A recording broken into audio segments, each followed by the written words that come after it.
Hello दोस्तों, स्वागत है आपका मेरे यूट्यूब चैनल पे।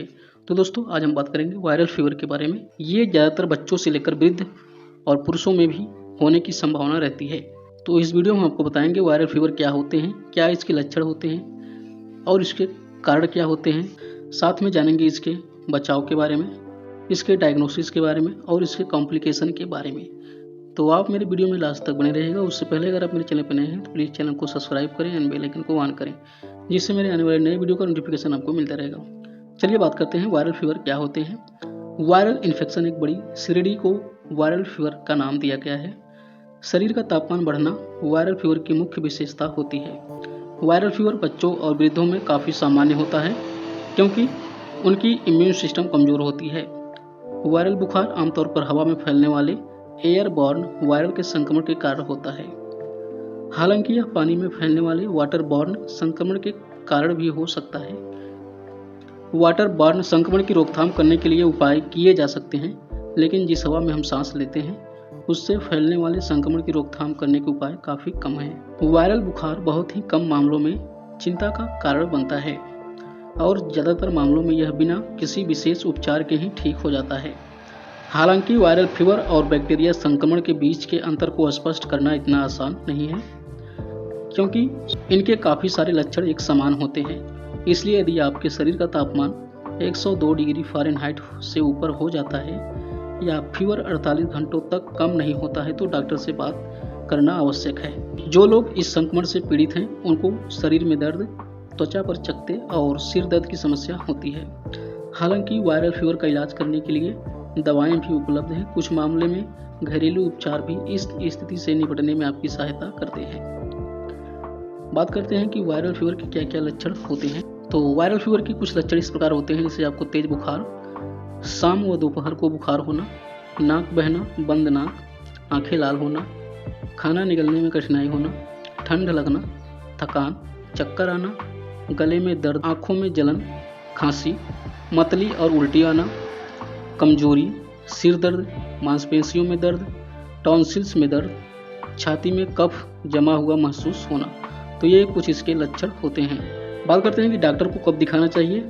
यदि वायरल फीवर में शरीर का तापमान 104 डिग्री तक पहुंच जाता है या फिर अगर बुखार लगातार 4 या उससे ज़्यादा दिन तक रहता है तो जल्द से जल्द डॉक्टर से संपर्क करना चाहिए। वायरल फीवर के कारण एक व्यक्ति से दूसरे व्यक्ति में वायरल फीवर बड़ी आसानी से फैलता है।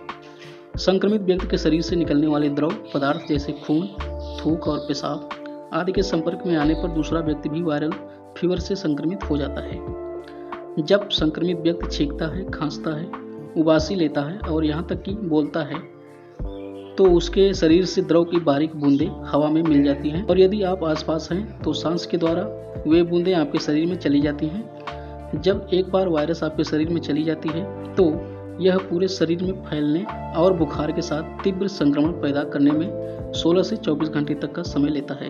वायरल फीवर के वायरस के कुछ गंभीर प्रकार हैं जिनके कारण हेमरेजिंग यानी अत्यधिक खून बहना हो जाता है। वायरस के ये प्रकार मच्छरों या किसी कीट द्वारा काटने से फैलते हैं या फिर किसी संक्रमित व्यक्ति के वीर्य या खून के संपर्क में आने से फैल जाते हैं। कुछ मामलों में वायरल फीवर संपर्क में आने के करीब 21 दिनों बाद पूरी तरह विकसित होकर अपना आतंक दिखाता है। उससे पहले इसके लक्षण नजर नहीं आते।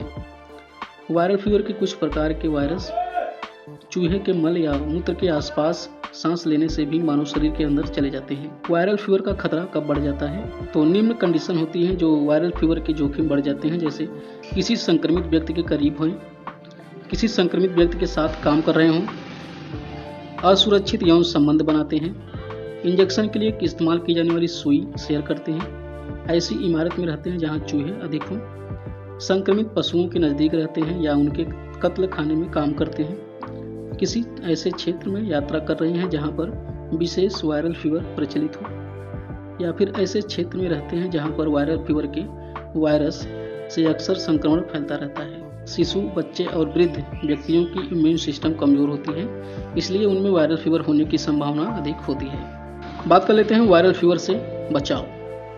एंटीवायरल दवाएं संक्रमण फैलाने वाले वायरसों को नष्ट नहीं कर सकती, वे सिर्फ उनके बढ़ते विकास को रोक सकती हैं। यही कारण है कि जब बात वायरल बुखार की आती है तो उपचार से ज़्यादा बेहतर बचाव को समझा जाता है। रोकथाम हमेशा उपचार से ज़्यादा बेहतर होती है। वायरल बुखार जैसे हानिकारक संक्रमण को रोकने के लिए व्यक्तिगत स्वच्छता का ध्यान रखना महत्वपूर्ण होता है। कुछ सामान्य कदम हैं जिनका पालन करके आप इन रोगों को दूर कर सकते हैं, जैसे भीड़ वाले क्षेत्रों में जाने से बचें, बारिश में भीगने से बचें, खाना खाने से पहले अपने हाथ धोएं, कपड़े या जूते जो गीले हैं या नम हैं उनको सूखे कपड़े व जूतों से दूर रखें, बाहर का भोजन न खाना, जितना संभव हो सके घर का पका भोजन ही खाएं, उबला हुआ साफ पानी या प्यूरीफायर का पानी पिएं, प्रतिदिन तौलियां बदलते रहें, अपने हाथों को अच्छे से धोएं, बिना मुंह या नाक को न छुएं। जब आपको जुकाम हो गया हो तो भीड़ वाले स्थानों पर न जाएं, और जब आप छींकते हैं, खांसते हैं या जमाई लेते हैं तो अपने मुंह को साफ रुमाल या कपड़े से ढक लें। यह सिर्फ रोग को फैलने ही नहीं देता बल्कि आपको अन्य रोगों से भी बचाता है। इसके अलावा शारीरिक रूप से सक्रिय रहना भी एक अच्छा विचार हो सकता है। आपको रोजाना कठोर एक्सरसाइज करने की जरूरत नहीं है, बल्कि आप रोज सुबह 20 मिनट के लिए चल सकते हैं। सुबह 20 मिनट चलने से आपके शरीर में विटामिन डी की आपूर्ति हो जाती है, जो आपकी इम्यून सिस्टम को मजबूत करती है और वायरल फीवर व वायरल इन्फेक्शन की रोकथाम करती है। नींद पूरी न होना भी कई स्वास्थ्य संबंधी समस्याओं से जुड़ी होती है। इनमें इम्यून सिस्टम का कमजोर होना भी शामिल होता है। इसलिए रोजाना 7 से 8 घंटे सोएं और अपने नींद के शेड्यूल का रोजाना ढंग से पालन करें। अपनी इम्यून सिस्टम की शक्ति बढ़ाना ही वायरल फीवर की रोकथाम करने का एकमात्र मुख्य तरीका माना जाता है, क्योंकि मजबूत इम्यून सिस्टम ही संक्रमण के वायरस से लड़ सकती है। यह वायरल फीवर की रोकथाम करने का सबसे अच्छा तरीका है।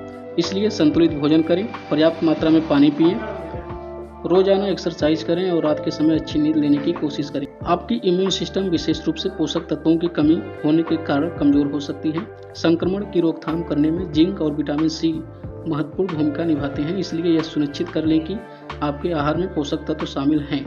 हर घंटे 1 गिलास पानी पीने की आदत डालें। दिन भर में हर घंटे 1-1 गिलास पानी पीते रहें। बात कर लेते हैं वायरल बुखार का परीक्षण कैसे करते हैं।